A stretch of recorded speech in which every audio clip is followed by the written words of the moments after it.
PDS নয় তো dentist নয়। আসলে কি দাঁতে পোকা হয়? আমরা যেটা বলে থাকি যে ব্যাকটেরিয়া। ব্রেকফাস্টের আগে দাঁত ব্রাশ করব নাকি ব্রেকফাস্টের পরে দাঁত ব্রাশ করব? ক্যালকুলাস ডিপোজিশন হয়, ক্যালকুলাসগুলোকে রিমুভ করি।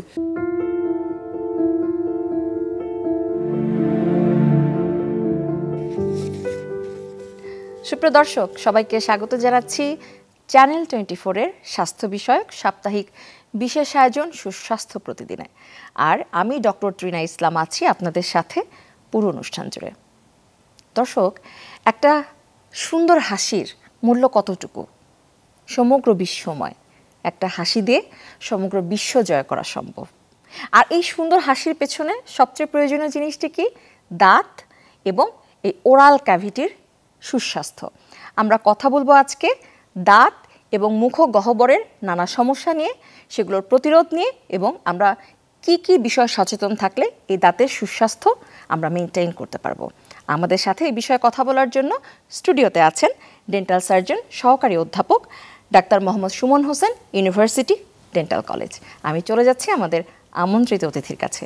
কেমন আছেন ডক্টর সুমন? আছি আলহামদুলিল্লাহ, আপনি কেমন আছেন? আমি অনেক ভালো আছি। তো আমাদের দাঁত সবচেয়ে ইম্পর্টেন্ট। দাঁতের একটু ব্যথা হলে আপনার দিনটা কেমন যায়? সবচেয়ে খারাপ যায়, তাই তো? জি। বাকিটা একটু আপনার কাছ থেকে শুনতে চাই। ধন্যবাদ আপনাকে। দাঁত এবং মুখ শরীরের অন্যান্য অঙ্গের সাথে জড়িত।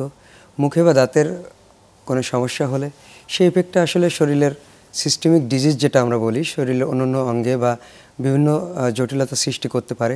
এই জন্য দাঁত এবং মুখগহ্বরের স্বাস্থ্য সচেতনতা এবং আমাদের দাঁত এবং মুখের যত্ন নেওয়া অতি গুরুত্বপূর্ণ। অবশ্যই। আচ্ছা, আমরা ছোটবেলা থেকে একটা শব্দ শুনে এসেছি, দাঁতে পোকা হয়েছে। আসলে কি দাঁতে পোকা হয়?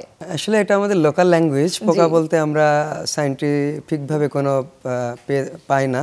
সেক্ষেত্রে আমরা যেটা বলে থাকি যে ব্যাকটেরিয়া বা জীবাণু, দাঁতের ব্যাকটেরিয়া বা জীবাণু।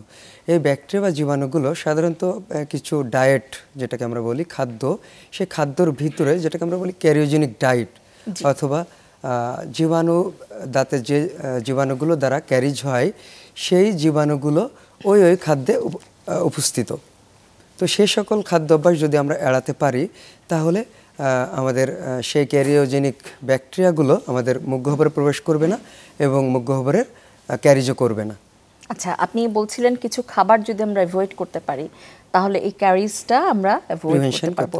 কি কি খাবার আছে তাহলে? সেক্ষেত্রে খাবারের ক্ষেত্রে আমরা মেনলি বলে থাকি যে কার্বোহাইড্রেট ফুড, যেটাকে রিফাইন্ড কার্বোহাইড্রেট বলা যায়।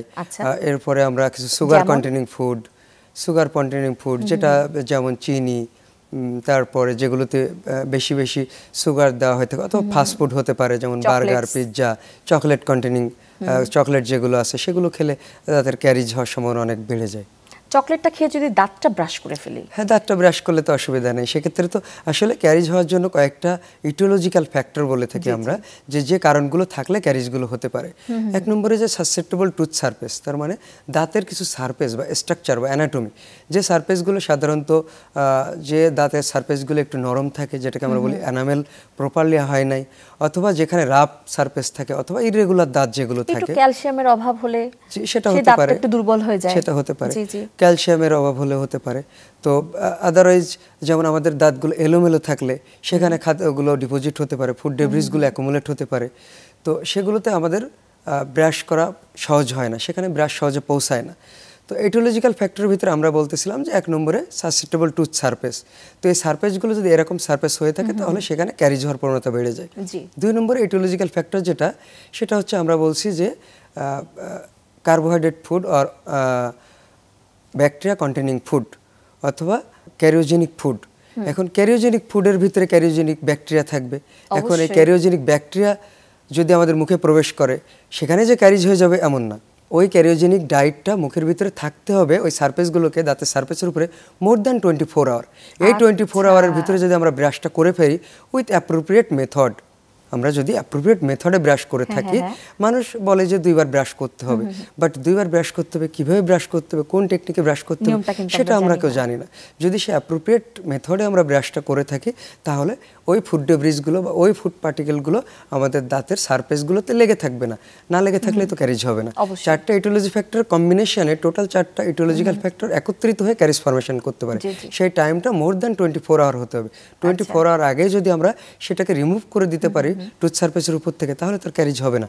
আপনি যেটা বললেন যে চকলেট খেয়ে যদি আমরা দাঁত ব্রাশ করে ফেলি, তাহলে তার ব্রাশ করার পরে তো সেটা হওয়ার কথা না। এখানে কিন্তু একটা বিষয় আছে, যেমন ধরে নিলেন অনেক বাসায় ঝগড়া হয়, ব্রেকফাস্টের আগে দাঁত ব্রাশ করব নাকি ব্রেকফাস্টের পরে দাঁত ব্রাশ করব। আরেকটা জিনিস যে 2 বার আমরা যেমন ধরেই নিয়েছি 2 বারের বেশি দাঁত ব্রাশ করব না, কিন্তু সবকিছুর তো একটা নিয়ম আছে। আপনিও বলছিলেন কিন্তু একটা প্রপার মেথড আছে দাঁত ব্রাশ করার। সো আপনি কি একটু বলে দিবেন আমরা ঠিক কতবার মিনিমাম দাঁত ব্রাশ করব এবং ম্যাক্সিমাম কতবার দাঁত ব্রাশ করতে পারি? অ্যাপ্রোপ্রিয়েট টেকনিক যেটাকে আমরা বলি মডিফাইড বাস টেকনিক, এটা একটা টেকনিকের নাম।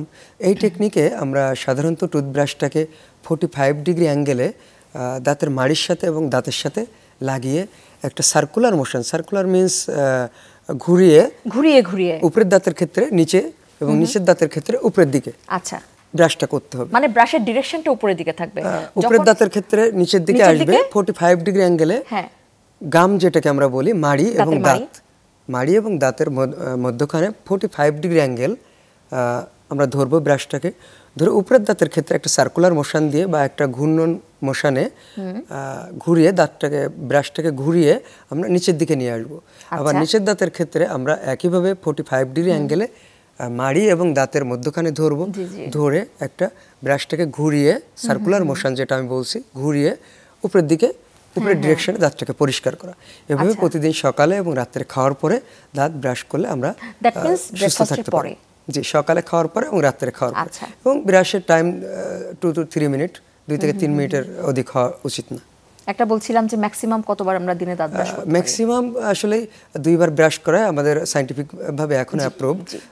সেক্ষেত্রে আমাদের যে পেস্টগুলো আছে সেগুলো একটু যদি ফ্লোরাইড কন্টেনিং পেস্ট ইউজ করা যায় সেটা এটা কিভাবে বুঝবো যে ফ্লোরাইড কন্টেনিং? এটা যে লেখা থাকবে তাই তো? জি জি, ফ্লোরাইড আসলে আমরা অ্যাডাল্টের ক্ষেত্রে মানে 1000 to 1500 রেঞ্জটা আমরা এরকম বলে থাকি যে এরকম রেঞ্জের একটা ফ্লোরাইড কন্টেনিং টুথপেস্ট আমরা ব্যবহার করতে পারি।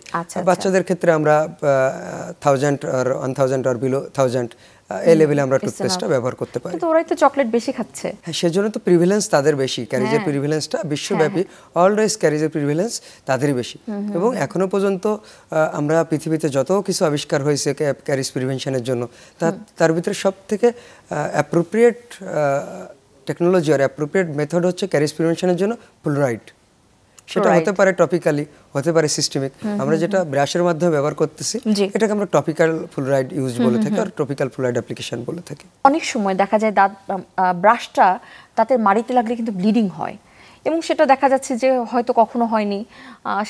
সেটার কি কি কারণ হতে পারে?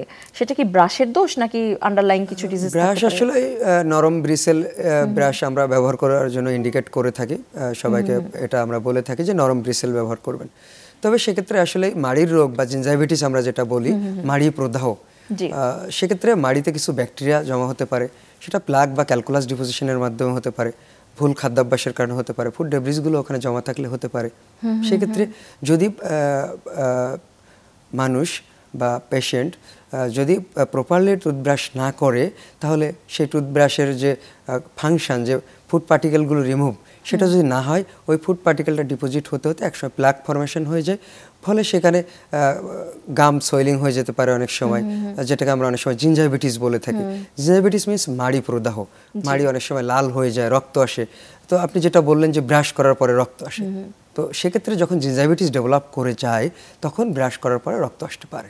আচ্ছা, অনেক সময় কিন্তু পাথরও হয়, জি তাই না? সেটার কারণ কি? ফুড ডেব্রিস অ্যাকুমুলেশন হতে পারে। ডেব্রিসে দীর্ঘমেয়াদী অনেকদিন সে স্কেলিং যদি না করে, তারপরে যদি সে ডক্টরের কাছে না যায় এবং ফুড ডেব্রিসগুলো জমা হতে হতে প্রপার ওয়েতে যদি ব্রাশ না করে, তাহলে ওটা ধীরে ধীরে প্লাগে ফরমেশন হয়। প্লাগ দেন ক্যালকুলাসে পরিণত হয়। ক্যালকুলাসের বাংলায় আমরা পাথর বলে থাকি। পাথর, অবশ্যই। আচ্ছা, আপনার কথা সূত্র ধরে একটু আসি যেটা, সেটা হচ্ছে যে আপনি বলছিলেন দাঁতে স্কেলিং। হ্যাঁ, বলা হয়ে থাকে যে একটা সার্টেন টাইম পর, একটা সার্টেন বয়সের বয়সের পর রেগুলার একটা স্কেলিং করলে দাঁতের স্বাস্থ্যটা ভালো থাকে।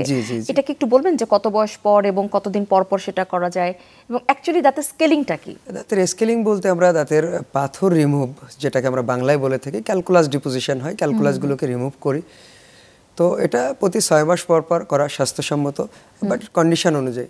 যদি পাথর যাদের ইরেগুলার প্যাটার্ন থাকে, যাদের মাউথে, যাদের দাঁতগুলো মেলালাইন থাকে, তাদের ক্ষেত্রে ফুড পার্টিকেলগুলো বেশি জমা হয়, তাদের ক্ষেত্রে আমরা 6 মাস পর পর মাস্ট বি একটা স্কেলিং করে নিতে বলি। বাট অনেকের টুথ খুব সুন্দর অ্যালাইন আছে, তাদের ক্যালকুলাস বা পাথর জমে নাই, সেক্ষেত্রে আপনি বছরে একবার করা যেতেই পারে। তবে প্রতি 6 মাস পর পর মাস্ট বি আপনি ডেন্টিস্টের কাছে যাবেন, দাঁতের ডক্টরের কাছে যাবেন, তিনি আপনাকে সাজেস্ট করবে যে 6 মাস পরে আপনাকে করতে হবে অথবা 1 বছর পরে। ডিপেন্ড অন আপনার condition, depend on oral cavity condition, আপনার দাঁতের কন্ডিশন অনুযায়ী। তবে 6 মাস থেকে 1 বছরের ভিতর করা বেস্ট। 6 মাস থেকে 1 বছর, মানে যাদের দাঁতটা ঠিক আছে সেটা ইয়ারলি একবার করলেই হয়ে যাবে। তবে 2 বার যেতে হবে ডেন্টিস্টকে, সেটা ডেন্টিস্ট সিদ্ধান্ত নেবে যে আপনার 6 মাস পরে লাগবে অথবা 8 মাস পরে লাগবে, ডিপেন্ড অন ক্যালকুলাস ডিপোজিশন, আপনার পাথর জমার উপরে সেটা নির্ভর করে। আচ্ছা, একটা সাধারণ দাঁত ধরে নিলেন, আমার যে দাঁত, এখন আমি কিন্তু কোনো ব্যথা অনুভব করছি না, এরকম কি হতে পারে যে ব্যথাহীন কিন্তু পাথর আছে? হ্যাঁ, সেটা হতে পারে। সেটা তো আপনি অনেক সময় নাও দেখতে পারেন, সেটা আপনার ইন্টারডেন্টাল স্পেসে, মানে 2টা দাঁতের ভিতরে পাথরগুলো জমা থাকতে পারে, সেটা আপনি নাও দেখতে পারেন। সেক্ষেত্রে এই জন্য আমরা বারবার বলতেছি 6 মাস পরে একবার দাঁতের ডক্টরের পরামর্শ নেওয়া উচিত। মানে একদম মানে অ্যাপারেন্টলি আমি যেটা বলবো যে আপাত দৃষ্টিতে হয়তো আমার মনে হচ্ছে আমার দাঁতটা খুব সুস্থ আছে, আসলে আন্ডারলাইং মানে পেছনে অনেক ডিজিজ হয়তো থাকতে পারে। এবং আমাদের একটা অভ্যাস যেটা, সেটা হচ্ছে যতক্ষণ পর্যন্ত না আমাদের ব্যথা না হয়, যতক্ষণ পর্যন্ত না আমরা একটা কোনো রেড ফ্ল্যাগ সাইন, ধরে নিলেন ব্লিডিং হচ্ছে কিংবা ব্যথা না হচ্ছে, আমাদের জ্বর চলে আসছে, ততক্ষণ তার আগ পর্যন্ত কিন্তু আমরা ডক্টরের কাছে যেতে চাই না, বিশেষ করে দাঁতে তো নাই। হ্যাঁ, আমি বলবো মুখের দুর্গন্ধ, এটা খুবই স্বাভাবিক এবং খুবই সবারই হয়, হয়তো দেখা যায় যে কোনো রোগ ছাড়াও অনেকের সেটা হতে পারে। এটা কিভাবে প্রিভেন্ট করা যায় বলেন তো? আসলে মাড়ির রোগ, বিশেষ করে পেরিওডন্টাইটিস এবং জিঞ্জাইভিটিস যাদের হয়ে থাকে, তাদের মুখে দুর্গন্ধটা আসা খুব স্বাভাবিক। এছাড়া জিহ্বায় ক্ষত থাকলে, যারা স্মোক করে, স্মোকারদের দুর্গন্ধ আসতে পারে। তো এ ধরনের আরো অনেক কারণে মুখে দুর্গন্ধ হতে পারে। তো এরকম দুর্গন্ধ যদি হয়ে থাকে, তাহলে সেক্ষেত্রে আমাদের ওরাল হাইজিন মেনটেন করতে হবে। ওরাল হাইজিন সব ক্ষেত্রে মেনটেন করতে হবে, বাট তখন স্ট্রিক্টলি মেনটেন করতে হবে। সেক্ষেত্রে আমাদের নিয়মিত 2 বার ব্রাশ করতে হবে, ডেন্টাল ফ্লসিং ইউজ করতে হবে, মাউথ রিন্স করতে হবে, ক্লোরহেক্সিডিন মাউথ ওয়াশ, যেটা আমরা প্রিভেন্টিভ বলে থাকি, এ ধরনের মাউথ ওয়াশ ব্যবহার করতে হবে। জিহ্বায় ক্ষত থাকলে মাউথ ওয়াশের নিয়মটা যদি একটু বলেন, সেটা আমরা দিনে কতবার করব? মাউথ ওয়াশ রাত্রে খাওয়ার পরে আপনার সবথেকে ভালো, ঘুমানোর আগে দাঁত ব্রাশ করে তারপরে, সেটা সবথেকে ভালো। এছাড়া সকালে খাওয়ার পরেও আপনি করতে পারেন। তাহলে বিশেষ করে অনেকে যারা হ্যান্ডিক্যাপ পেশেন্ট আছে, বয়স্ক পেশেন্ট, অনেকে ব্রাশ সঠিকভাবে করতে পারে না, তাদের ক্ষেত্রে একবার মাউথ ওয়াশটা করে নেওয়া ভালো। আচ্ছা, সেটা প্রিভেন্টিভ থাকে, সেটা প্রিভেন্টিভ একটা হিসেবে কাজ করে। আমরা অল টাইম বলে থাকি prevention is better than cure. Pain শুরু হওয়ার পরে কোনো রোগকে কমানো এবং পেইন শুরু হওয়ার আগে সেটার প্রিভেনশন করা, সেটা অনেক বেটার। আমরা একটা কাজ করি, সেটা হচ্ছে গিয়ে দেখা যায় যে মুখে যদি দুর্গন্ধ হয়ে থাকে, এরকম কোনো হিস্ট্রি পাই, কিংবা সাপোজ কেউ একজন যদি বলে থাকে, আমরা কি করি, সেটা হচ্ছে আমরা একটা চুইংগাম চাবাতে থাকি, বরং চুইংগামের মধ্যেও কিন্তু সুগার থাকে, তাই না? এই কাজটা না করে কি করা যেতে পারে? সুগার সব চুইংগামে থাকে না, সুগার ফ্রি চুইংগাম আমরা ইউজ করতে পারি, তাহলে ওগুলা আমরা ব্যবহার করব। ওগুলো কি আসলে মুখের দুর্গন্ধ প্রিভেন্ট করতে পারে? আসলে মুখের দুর্গন্ধ প্রিভেনশনের জন্য ওরাল হাইজিনটা আমরা গাইড করে থাকি, সবথেকে ইম্পর্টেন্ট। সেক্ষেত্রে আমরা ব্রাশ করা, মাউথ রিন্স করা, প্রতিবার খাওয়ার পরে কুলি করে ফেলা, এবং প্রতিদিন ঘুমাতে যাওয়ার আগে অবশ্যই একবার ডেন্টাল ফ্লস ব্যবহার করা। ফ্লস ব্যবহার করলে দাঁতের ভিতরে, ইন্টারডেন্টাল স্পেস, 2 দাঁতের ভিতরে যে খাবারের কণাগুলো জমে থাকে, যেটা আমরা অনেক সময় ব্রাশের মাধ্যমে পরিষ্কার করতে পারি না, এবং এটা পরিষ্কার না করার কারণে, যেটা আমি প্রথমে বলতেছিলাম যে খাবারগুলো 24 ঘন্টার বেশি জমে থাকলে সেখানে ক্যারিজ ডেভেলপ করতে পারে। তো 2 দাঁতের ভিতরে যখন আমার খাবারগুলো জমে থাকছে, তখন আমি ব্রাশ দিয়ে সেটা পরিষ্কার করতে পারছি না। সেক্ষেত্রে আমাদের যদি ফ্লসিং টেকনিকটা অ্যাপ্রোপ্রিয়েট টেকনোলজি অথবা অ্যাপ্রোপ্রিয়েট মেথোডোলজিতে আমরা ইউজ করতে পারি, তাহলে আমরা 2 দাঁতের খাবার, 2 দাঁতের মধ্যখানে জমে থাকা খাবারকে আমরা বের করে আনতে পারি। কিন্তু ফ্লসিং এরও কিন্তু একটা নিয়ম আছে। আপনি কি দেখেছেন যে ফ্লসিং করতে গিয়ে ব্লিডিং করে ফেলে মানুষ? সেটা তো নিয়মটা প্রপারলি ভাবে ফলো করা হয় না দেখি। তো যদি আমরা নিয়মিত ফ্লস করি তাহলে কিন্তু এই মুখের দুর্গন্ধ অনেকটা কমে যেতে পারে, কারণ খাবারগুলো ওখানে জমে যাচ্ছে। এই যে জিনিসটা ফ্লসিং করার জন্য এটা কোথা থেকে কিনবো আমরা, কোথার মানে প্রপার হয় এবং নিয়মটা কি? আচ্ছা, ফ্লাস বাজারে অ্যাভেলেবেল আছে, বহু ফ্লাস অ্যাভেলেবেল। তো এই ফ্লাসগুলো আমরা প্রথমে 18 ইঞ্চ পরিমাণ নিব, এখান থেকে টিপ হ্যান্ড থেকে এখান থেকে 18 ইঞ্চ পরিমাণ একটা ফ্লাস নিব।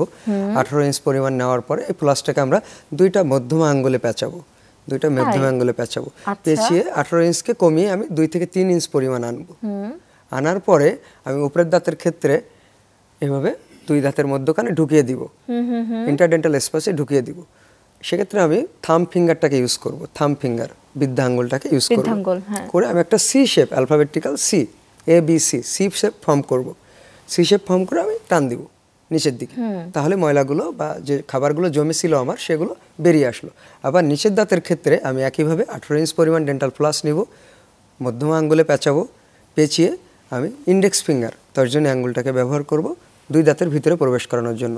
যখন এটা প্রবেশ করবে তখন আবার একই রকম A B C, C shape form করব, করে উপরের দিকে টান দিব, দিলে আবার ভিতরে জমে থাকা খাবারগুলো বেরিয়ে আসবে। এভাবে যদি প্রপার ওয়েতে আমি ফ্লসিং করি তাহলে জমে থাকা খাবারগুলো থাকবে না এবং মুখের দুর্গন্ধ অনেকটা কমে আসবে।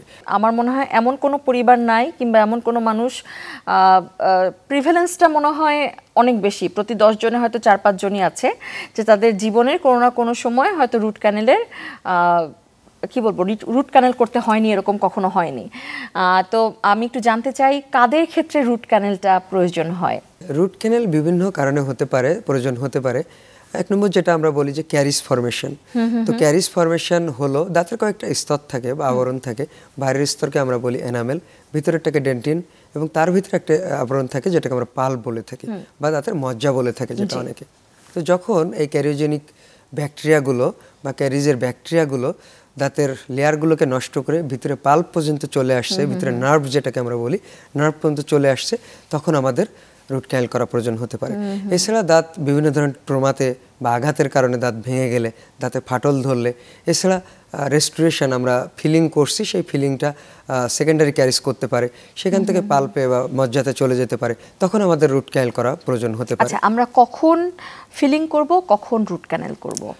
যখন আমরা ফিলিংটা করব মেইনলি যতক্ষণ পাল্প না পাবে, ভিতরে নার্ভটা পাবে না পাবে পর্যন্ত, টাচ না করা পর্যন্ত, টাচ না করে ততক্ষণ আমরা ফিলিং এর ভিতরে সীমাবদ্ধ থাকবো। যতক্ষণ পেন না হচ্ছে বা যতক্ষণ পেরিফেরাল লেশন না থাকতেছে এবং দাঁতের স্তরগুলোর এনামেল এবং ডেন্টিনের মধ্যে সীমাবদ্ধ থাকতেছে, তখন আমরা ফিলিং দিয়ে চেষ্টা করতে পারি। বাট যখন আমাদের পাল্প পেনিট্রেশন হচ্ছে বা নার্ভের ভিতরে পৌঁছে গেছে, তখন নার্ভগুলোকে উঠিয়ে ফেলা, যেটাকে আমরা রুট ক্যানেল ট্রিটমেন্ট বলছি। অথবা কোনো ট্রমা হয়েছে, আঘাত পেয়েছে, দাঁতটা ভেঙে গেছে, সেক্ষেত্রে আমাদের রুট ক্যানেল করা প্রয়োজন হতে পারে। আবার এমন হয়েছে যে আমরা ফিলিং করছি, ফিলিংয়ের পরে পেন, 6 মাস 1 বছর পরে পেন, কারণ ওই ফিলিং থেকে সেকেন্ডারি ক্যারিজ আমরা পাল্পে চলে গেছে, তখন পেন হতে পারে। অনেক ক্ষেত্রে পেন না হলেও রুট ক্যানেল করা যেতে পারে। সেক্ষেত্রে পেরিফেরাল ইনফেকশন থাকতে পারে, দীর্ঘদিন দাঁতে আঘাত পাওয়ার পরে সেখানে পেনের হিস্ট্রি নাও থাকতে পারে, তারপরে আমাদের রুট ক্যানেল সেখানেও প্রয়োজন হতে পারে। আচ্ছা, রুট ক্যানেলের ক্ষেত্রে একটা জিনিস আমি যতটুকু জানি, আপনি অবশ্যই আমার জানার ভুল থাকলে আপনি কারেকশন করে দেবেন, সেটা হচ্ছে 2টা ক্যানেল থাকে। দেখা যায় যে এক্সরে করলেও পাওয়া যায় যে ক্যালসিফাইড হয়ে যায় অনেক সময়, একটা ক্যানেল ঠিক করা যাচ্ছে কিন্তু আরেকটা ক্যানেলকে ক্যালসিফাইড হয়ে গেছে, সেটা আর দেখা যায় যে পরিষ্কার করা যাচ্ছে না।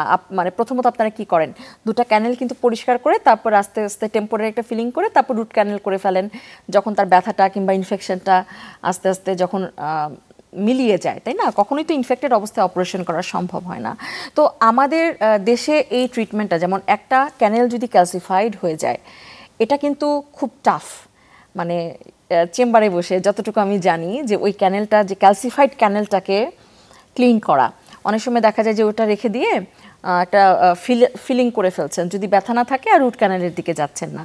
আমাদের দেশ কি এখন সে পরিমাণ উন্নত হয়েছে কি যে আমাদের যদি এরকম হয় যে কোন একটা ক্যানেল ক্যালসিফাইড হয়ে গেল, হ্যাঁ, এখন কি সেই ট্রিটমেন্টটা কি अवेलेबल আছে আমাদের দেশে? আসলে বাংলাদেশে এখন ডেন্টিস্ট্রিতে অনেক ডেভেলপ। জি জি। এখন আধুনিক সকল প্রযুক্তি, ম্যাক্সিমাম প্রযুক্তি আমাদের কাছে অ্যাভেলেবেল। তো সেক্ষেত্রে আপনি যেটা বললেন যে ক্যানেল, আসলে এক এক দাঁতের ক্যানেল এক এক রকম কনফিগারেশন, ক্যানেল কনফিগারেশন এক এক রকম। কোনোটা একটা থাকতে পারে, দুইটা থাকতে পারে, তিনটা, চারটা, পাঁচটা পর্যন্ত থাকতে পারে।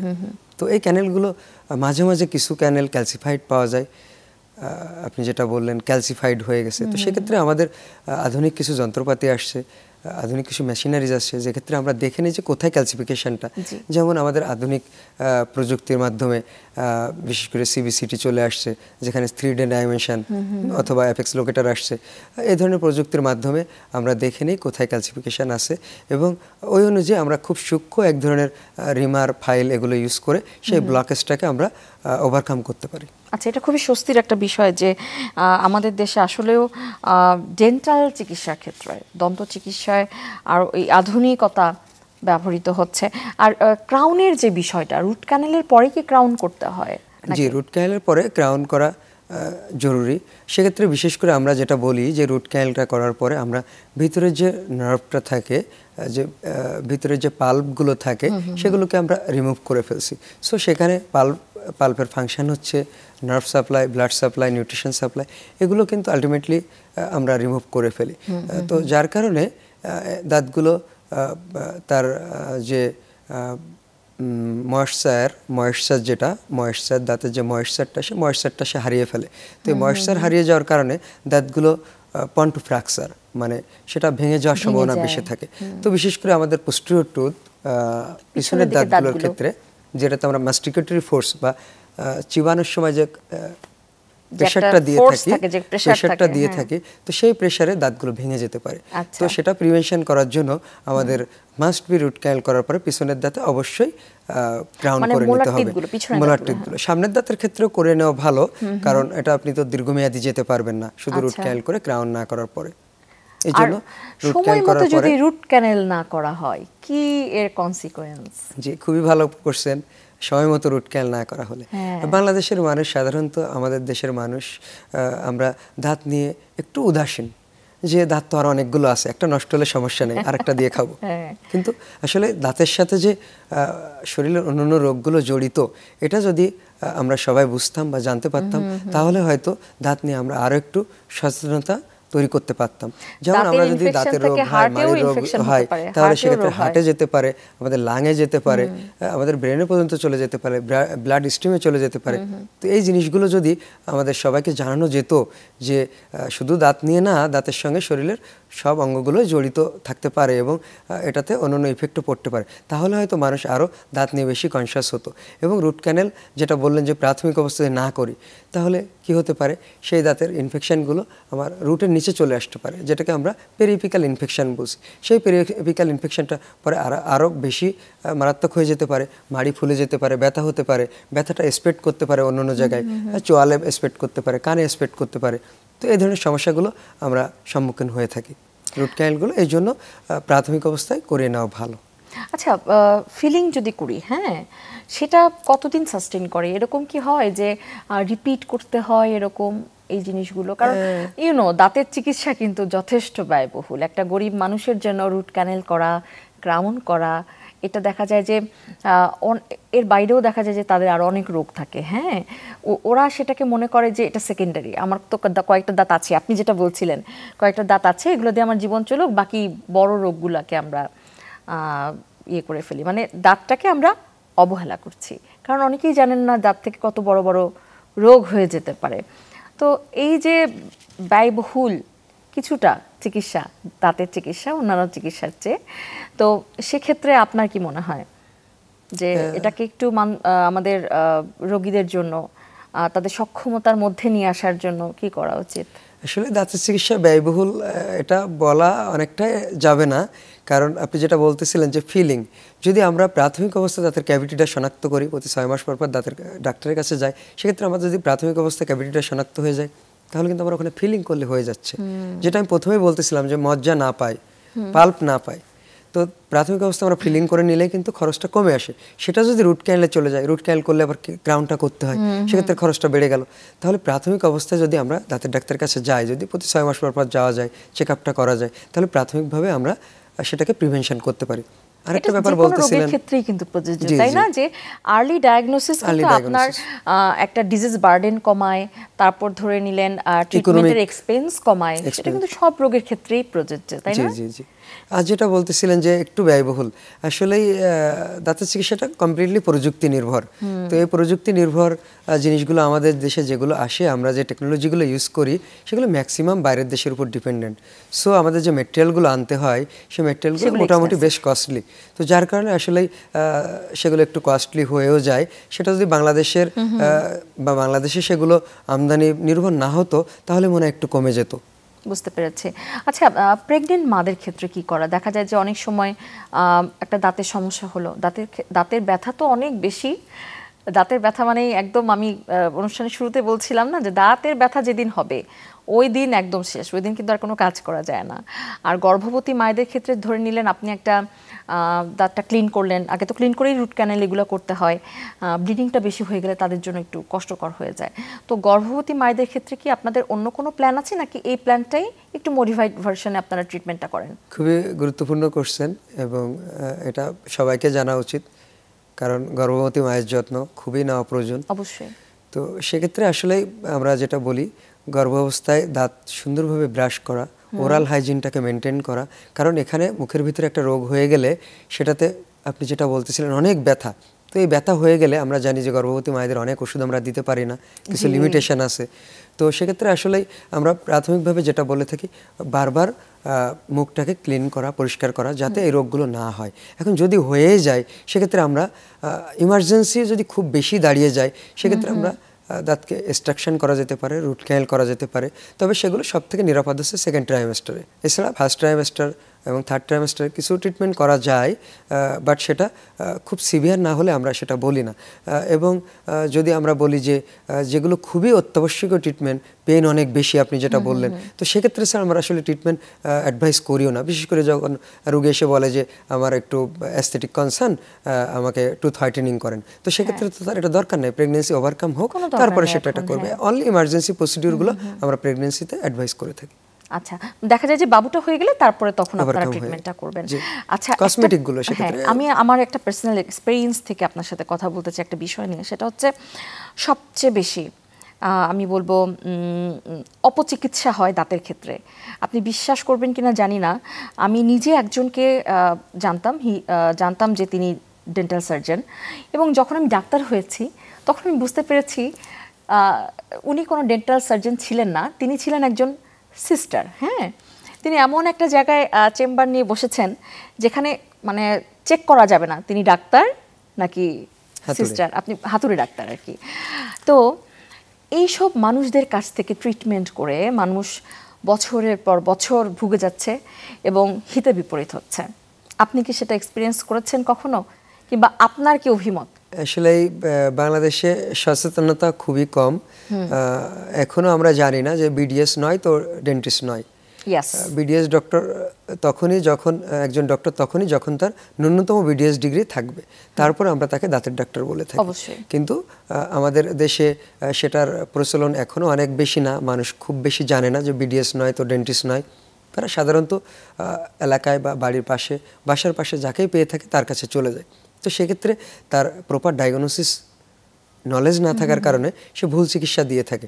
সেক্ষেত্রে বিভিন্ন ধরনের জটিলতার সম্মুখীন হতে পারে। যেমন ধরে নিলেন দাঁতটা তুলে ফেললো, কি পরিমাণ ব্লিডিং সেখানে হতে পারে। দাঁতের ক্ষেত্রে আমার সবচেয়ে বেশি ভয় লাগে এই জিনিসটা, জানেন, যে একটা হাতুড়ে ডাক্তার, আমি যে এক্সপিরিয়েন্সটা বলছি, আমি কিন্তু আমার নিজের এক্সপিরিয়েন্স বলছি, এটা ইট টুক around 25 years to know that she is not a doctor, right? তাহলে আমরা তো মোটামুটি একটা শিক্ষিত ফ্যামিলির মানুষ, আমরাই সেটা জানি না, তাহলে আপনি চিন্তা করেন আমাদের দেশের অধিকাংশ মানুষই হয়তো আমি বলবো যে আন্ডার প্রিভিলেজড, রাইট? তো সেই মানুষগুলোর অবস্থাটা কি তাহলে আপনি চিন্তা করতে পারেন? আসলে অ্যাওয়ারনেস প্রোগ্রামের কোনো বিকল্প নাই। এ ধরনের চ্যানেল 24 যেমন একটা সুরক্ষা প্রতিদিন অনুষ্ঠান আয়োজন করছে, এরকম আরও অনেক প্রোগ্রাম বাংলাদেশে করা দরকার, যেখানে আমরা এই সচেতনতামূলক বা অ্যাওয়ারনেস কথাগুলো যেটা আমরা গণমাধ্যমের মাধ্যমে মানুষের কাছে পৌঁছে দিতে পারি। সাথে সাথে প্রত্যেক এরিয়াতে স্থানীয় পর্যায়ে এবং শহরীয় পর্যায়ে আমরা সেই জিনিসগুলো জানিয়ে দিতে পারি।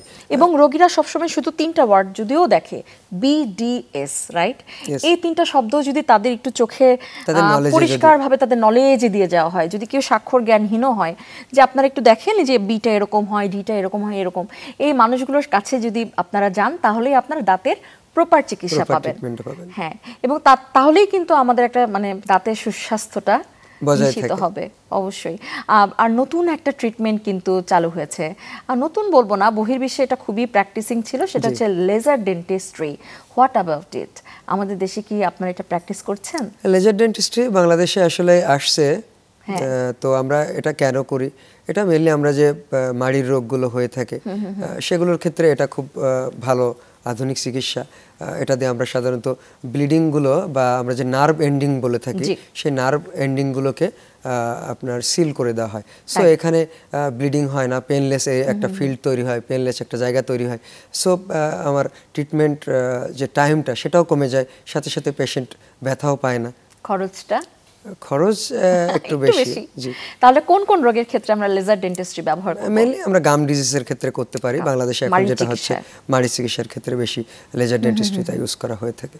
আচ্ছা, আর শুধু যে আমরা আধুনিক ডেন্টিস্ট্রি বলতে লেজার ফিলিং লেজার ট্রিটমেন্ট বলছি এরকম না, সাথে সাথে আমাদের ইমপ্লান্ট চলে আসছে। সাধারণত এতদিন আমরা যেটা জানতাম যে দাঁত উঠিয়ে ফেললে বা দাঁত যদি দুর্ঘটনা হোক বা যে কোনো কারণে আমরা সেটা নাই থাকতে পারে, তো সেক্ষেত্রে আমরা দাঁত প্রতিস্থাপন করার ক্ষেত্রে এতদিন পাশের 2টা দাঁতকে সাপোর্ট নিয়ে আমরা ব্রিজ করতাম অথবা ডেঞ্চার ইউজ করতাম, আলগা দাঁত যেটাকে আমরা বলি। তো তার পরিবর্তে এখন ইমপ্লান্ট চলে আসছে, সেখানে একটা সিঙ্গেল ফিক্সার আমরা বসিয়ে দিয়ে থাকি, তো সেখানে আমরা ইমপ্লান্ট করে দিতে পারি। সেটা আপনার পাশের 2টা দাঁতকে নষ্ট করে না এবং মাড়িতেও কোনো ইরিটেশন ফিল করে না। এছাড়া আমরা এখন আরো কিছু আধুনিক দাঁতের চিকিৎসা শুধু দাঁতের ভিতরে সীমাবদ্ধ নয়, আমরা সেখানে ম্যাক্সিলোফেশিয়াল প্রসেসের কিছু কাজ করে থাকি, যেমন নাক তৈরি করা আর্টিফিশিয়াল ভাবে, চোখ তৈরি করা আর্টিফিশিয়াল ভাবে, কান তৈরি করা। এখন বাংলাদেশের ডক্টররা, বিশেষ করে যারা প্রস্থোডন্টিস্ট, ডেন্টাল প্রতিস্থাপনবিদ, তারা এই ধরনের কাজগুলো খুব বেশি করে থাকে। জি, কিন্তু সেটা হচ্ছে একটু ঢাকা বেসড আর কি, পেরিফেরিতে এখন আস্তে আস্তে পৌঁছে যাচ্ছে। এই ধরনের স্পেশালিস্ট বাংলাদেশে প্রত্যেক বিভাগীয় শহরে অলরেডি পৌঁছে গেছে। আমরা কিন্তু এখন খুব সৌন্দর্য সচেতন, হ্যাঁ, ফেসের সাথে সাথে আমরা দাঁতের সৌন্দর্যের জন্য এই যে টিথ হোয়াইটেনিংটা করি, হ্যাঁ, সেটার কতটুকু স্বাস্থ্যসম্মত? আসলে টুথ হোয়াইটেনিং অ্যাস্থেটিক কনসার্ন, সেটা যে বাধ্যতামূলক করতেই হবে এরকম না, তবে মাঝে মাঝে টুথ হোয়াইটেনিং করার পরে কিছু সেনসিটিভিটি ডেভেলপ করতে পারে। আচ্ছা, এটাই আপনি এটা অনেক ক্ষেত্রেই কিন্তু হতে পারে, সবকিছু কিন্তু সবার শরীরে ঠিক মানে স্যুট করে না। তারপর আমরা দাঁতটা যদি উঁচু নিচু হয়, সেক্ষেত্রে ডেন্টাল ব্রেস ইউজ করি আমরা, সেটা যদি একটু বলেন। এখন আগে তো 6 মাস 1 বছর পরে থাকতে হতো, এখন কি অবস্থা? জি, প্রসিডিউর এখনো অনেক পরে থাকতে হয়, সেটা আসলে ট্রিটমেন্ট প্রোটোকলটা এরকম 1 থেকে 1.5 বছর বেসিসটা পরে থাকতে হয়, এবং বাংলাদেশে এটা এখন একেবারেই জেলা শহর পর্যন্ত পৌঁছে গেছে। সো আমরা যাদের দাঁত উঁচা নিচা, সেক্ষেত্রে তাদের আর এটা নিয়ে কনসার্ন থাকার কোনো প্রয়োজন নেই। এখন এটার যথেষ্ট অ্যাপ্রোপ্রিয়েট ট্রিটমেন্ট বাংলাদেশে অ্যাভেলেবল। এটা একটু কস্ট ইফেক্টিভও হয়ে গিয়েছে, কস্ট এখন অনেকটা তুলনামূলক কম হয়ে গেছে, এভারেজ সেটা মানুষের ক্ষমতা বা সাধ্যের ভিতরে চলে আসছে। হ্যাঁ, আর যেমন ধরে নিলেন যেসব মানুষেরা তামাক পাতা, তারপর ধরে নিলেন পান, গুড় দাঁতের মাড়ি আর হচ্ছে গালের মাঝখানে রেখে দেয় দিনের পর মানে ঘন্টার পর ঘন্টা, আমাদের গ্রামের সেই নানি দাদিরা তারা বলেন। তারপর ধরে নিলেন যারা স্মোক করছেন, তাদের জন্য সবচেয়ে ভয়াবহ যে একটা বিষয় আছে সেটা হচ্ছে মালিগন্যান্সি বা ক্যান্সার কিন্তু সমগ্র বিশ্বে এখন মহামারী আকারে ছড়িয়ে পড়েছে, নন কমিউনিকেবল ডিজিজের মধ্যে। এবং সেটা কিন্তু এই যে ওরাল ক্যাভিটি যে ক্যান্সারটা আছে, সেটাও কিন্তু সেটার প্রিভ্যালেন্স Prevalence কিংবা কম নয়। ইনসিডেন্স কোনোটা কিন্তু কম কম নয়। নয়, জি। আপনি একটু যদি বলতেন যে কিভাবে আমরা একটু অ্যাভয়েড করতে পারি। আসলে আমরা আপনি যেটা বললেন পান, সুপারি, তামাক, জর্দা, এগুলো প্রত্যেকটাই কার্সিনোজেন। তো এটার ভিতরে প্রত্যেকটাতে কার্সিনোজেন থাকে এবং আমরা বিশেষ করে যদি ধূমপান বলে থাকি, ধূমপানের ভিতরে নিকোটিন থাকে, যেটা বিভিন্ন মাড়ির সংক্রমণ করে দেয়। আপনি যেটা বললেন যে মাড়ির মধ্যখানে আমরা রেখে দেই, গালের ভিতরে পান, সুপারি এগুলো রেখে দিই। আসলে বিভিন্ন গবেষণায় চলে আসছে যে পান, সুপারির ভিতরে প্রায় 28টা রাসায়নিক পদার্থ আছে। তাই 28টার উপরে রাসায়নিক পদার্থ জি। আছে, যেগুলো ম্যাক্সিমামই কার্সিনোজেন এবং যেগুলো ক্যান্সার তৈরি করতে সক্ষম। জি। সুপারিকে তো বলা হয় প্রাকৃতিক বিষ। এই জিনিসগুলো যদি মুখের ভিতরে আমরা দীর্ঘদিন ব্যবহার করে থাকি, তাহলে মুখের আলসার তৈরি হতে পারে, ক্যান্সার তৈরি হতে পারে, আরও জটিল জটিল রোগ তৈরি হওয়ার সম্ভাবনা থেকেই যায়। মানে আলসারটা থাকতে থাকতে দেখা যায় আমরা অবহেলা জি। করব, মানে এটা তো আমাদের সেখান থেকে অভ্যাসই আছে, কার্সিনোমা সেখান থেকে তৈরি ধীরে হয়ে ধীরে ধীরে ধীরে সেটা ক্যান্সার হতে পারে। এবং একটা ক্যান্সার একটা শুধু যে রোগী ভুগে থাকেন তা না, ভুগে থাকে সমগ্র এরকম না। পরিবার সমগ্র সমাজের জন্য একটা বার্ডেন হয়ে বার্ডেন যান। এবং হ্যাঁ। দেশের জন্য বার্ডেন। অবশ্যই অবশ্যই। এবং ক্যান্সার ট্রিটমেন্ট টিল টুডে আমাদের দেশে যথেষ্ট এক্সপেন্সিভ, এবং এখনো better to go for the prevention. এই জিনিসগুলো যদি আমরা একটু অ্যাভয়েড করতে পারি একদম, এবং স্বাস্থ্যকর খাবারের দিকে একটু যদি যাই, জি জি, আমাদের জীবনটা তো অনেক সুন্দর হতেই পারে। জি অবশ্যই অবশ্যই। এখন কিন্তু এআই সব ক্ষেত্রেই ব্যবহৃত হচ্ছে। জি। আমাদের চিকিৎসা শাস্ত্রেও কিন্তু আমরা এখন আর পিছিয়ে এআই কে আমরা একদমই ইগনোর করতে পারবো না। জি জি। এআই এর ভূমিকা কি এখন ডেন্টিস্ট্রিতে? আসলে এআই নির্ভর বিশ্বে যতটুকু এগিয়েছে, বাংলাদেশ অতটা আগাইতে পারে নাই, কিন্তু এগিয়েছে। যদি আমি বলি যে এখন বাংলাদেশে ক্রাউন ক্যাটকাম ল্যাব হয়ে গেছে, সেক্ষেত্রে ইন্ট্রাওরাল স্ক্যানার আসছে, ডায়াগনোসিসের জন্য আমাদের ডিজিটাল এক্সরে আসছে, তারপরে আরও আধুনিক যন্ত্রপাতি আসছে যেগুলো দিয়ে আমরা প্রপার ওয়েতে ট্রিটমেন্ট প্রোটোকলগুলো আগাতে পারি বা ডায়াগনোসিস প্রপার হয়। তারপরে এআই প্রযুক্তি ব্যবহার করে আমরা এখন এক্সরে ডায়াগনোসিসও শুরু করছি বাংলাদেশে, সেটা দিয়ে ডায়াগনোসিসও অনেকটাই করা, অনেক ল্যাবে সেটা প্রচলিত। আর সামনে তো শীত আসছে, শীতে আমাদের দাঁতের যত্নটা কি হতে পারে? শীতে দাঁতের যত্ন আসলে আমরা অনেকে বলি যে শীতে দাঁতের সেন্সিটিভিটিটা একটু বেড়ে যায়। তো সেক্ষেত্রে আসলেই মুখে সঠিক ওয়েতে ব্রাশ করা, আমি যে টেকনিকটার কথা বললাম, সেভাবে যদি সকালে এবং রাত্রে ব্রাশ করা যায়, সেটা মনে হয় অনেকটা সুরক্ষা এখানে আছে। সঠিক ওয়েতে ব্রাশ করা, ওরাল হাইজিন যেগুলো বললাম মেনটেন করা, বিশেষ করে ব্রাশ করা, ফ্লসিং করা, মাউথ ওয়াশ ব্যবহার করা, মাউথ রিন্স করা, বারবার খাওয়ার পরে কুলি করা, এগুলো ব্যবহার করতে পারলে, এবং অতিরিক্ত ঠান্ডা আমরা এড়িয়ে চলা, যেমন অতিরিক্ত ঠান্ডা আইসক্রিম যদি আমরা খাই, সেক্ষেত্রে দাঁতের নার্ভগুলো স্টিমুলেট পায় এবং তখন সেন্সিটিভিটি শিরশির। আচ্ছা, আপনার কথায় আরেকটু চলে আসি, সেটা হচ্ছে দাঁত শিরশির করা। কি কি কারণে এই প্রবলেমটা? অনেকে বলে না আপনাদের কাছে এসে যে আমি খাচ্ছি, খেতে যাচ্ছি, খুব ঠান্ডা না হলেও কিন্তু অনেক সময় দেখা যায় আমার দাঁতটা শিরশির করে উঠছে। কি কি কারণে হতে পারে? শিরশিরে আসলে আমি প্রথমে একটু কথা বলে নিয়েছিলাম যে দাঁতের 3টা লেয়ার থাকে, এনামেল, ডেন্টিন এবং পাল্প। তো এনামেলটা দাঁতের বাইরের স্তর বা বাইরের আবরণ, ভিতরেরটাকে আমরা ডেন্টিন বলি। এই ডেন্টিনে কিছু ডেন্টিনাল টিউবওয়েল থাকে। এই ডেন্টাল টিউবওয়েল সাধারণত সংবেদনশীল। অতিরিক্ত ঠান্ডা যখন আমরা খেয়ে থাকি তখন এই ডেন্টাল টিউবওয়েল টাচ করতে পারে। সেটা কিভাবে করতে পারে? দাঁতের এনামেল লেয়ারটা অনেকের অ্যাট্রিশনের কারণে বা অ্যাব্রেশনের কারণে এনামেল লেয়ারটা নষ্ট হতে পারে। তখন তাদের ক্ষেত্রে ওই ডেন্টাল টিউবওয়েলটা খুব কাছাকাছি থাকে এবং সেন্সিটিভিটি অনুভূতি হতে পারে। এই সেন্সিটিভিটিটা কমে যাওয়ার কারণ কি? মানে কোন কোন রোগ, মানে কি কি কারণে এটা কমে যেতে পারে? এনামেলের দাঁতের যে এনামেল লেয়ারটা ক্ষয় হয়, কেন ক্ষয় হয়? কি কারণে ক্ষয় হয়? এটা অনেকগুলো কারণে হতে পারে। যেমন ফল্টি টুথ ব্রাশিং টেকনিক, আমরা যদি ম্যাক্সিমামই আমরা এভাবে ব্রাশ করে থাকি, তো যখন আমরা এভাবে ব্রাশ করে থাকি তখন কি হয়? এনামেলটা টুথ অ্যাব্রেশন ঘটে, টুথ অ্যাব্রেশন ঘটে এবং ফোর্সফুলি ব্রাশ করা হয়।